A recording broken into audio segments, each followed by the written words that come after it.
Right, so congratulations on the 10th version of Webjurist, as well as the 20 years of Phillips consulting in the business. About the Webjurist Awards, this is the 10th version. Just tell us what has changed in the process. The process has literally, well, I don't want to say it's been the same. You find out that as we moved on over the years, we found out that different things have taken center stage. When we started, we were all more concerned about what I call brochureware. How does the site look? Does it provide the kind of information I need about the organization? Is it telling me all the different services that they're providing? Almost like a brochure that's describing the organization, very static type of data.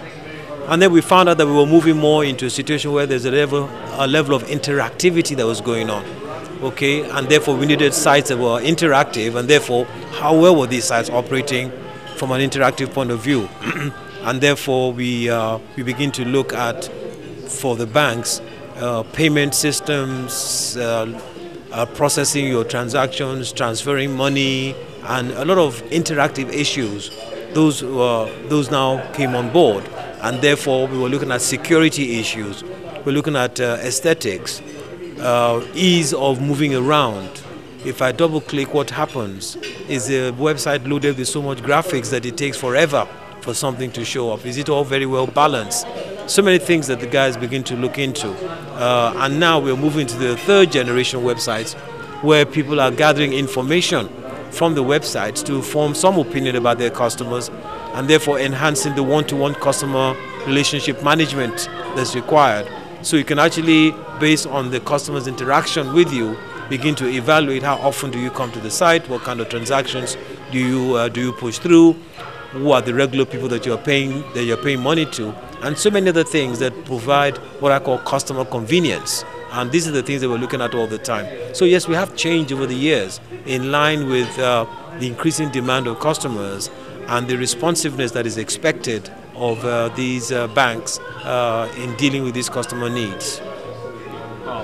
The minister, the ICT minister, said earlier that there's about 30% increase in the growth of ICT sector, with the way it is going viral in usage in Africa as well as Nigeria.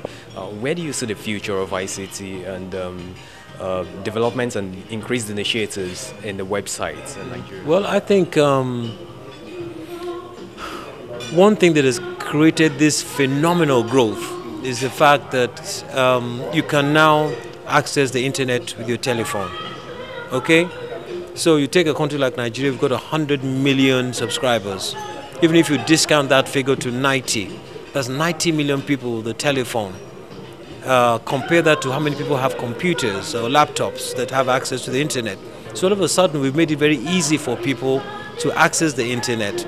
Now, the minute that potential demand is there, or that potential market is there, the response to that is for everybody to begin to see how it is that you can access that market. So how do I access the market? How do I get your attention? I've got to start, almost like walking down a high street. I tend to stop at the shop that seems to have a better display. I tend to look at the shop that seems to have shown me that they've got a sale on, or they've got a discount on, or something of that nature. So I walk into that shop. So the same thing with the internet or with the website. I'm scanning websites and I see a very attractive website. Something has attracted me to the website. When I do go in and I walk into this shop or this website, I find that the whole experience, the buying experience, is very welcoming, in very much the same way, like I said, you do in the physical space. So it's these things that happen. Now, having said that, we're saying there's a huge access to the website. You look at the profile and you find that a lot of the people that are accessing the websites are 20, 21, 23 downwards, the young generation that are very, very technologically savvy, that don't know anything but playing around with the mobile phone, with Facebook and Twitter and all those things. They're very comfortable, and BlackBerry and BBing and so on. They're extremely comfortable with using the mobile phone, and as a result of that, their ability to access these websites is a lot easier.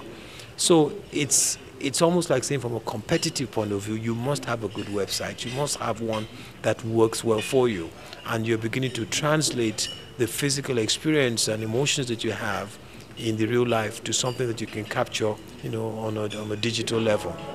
Right, finally, sir, what will you say about the security levels and what are the challenges that you think we still face in the mobile phone transactions and online transactions? Well, it's very interesting that you should say that because Phillips Consulting is the only, so far, the only accredited quality assurance assessor for the mobile payment system, card payment systems, and so on.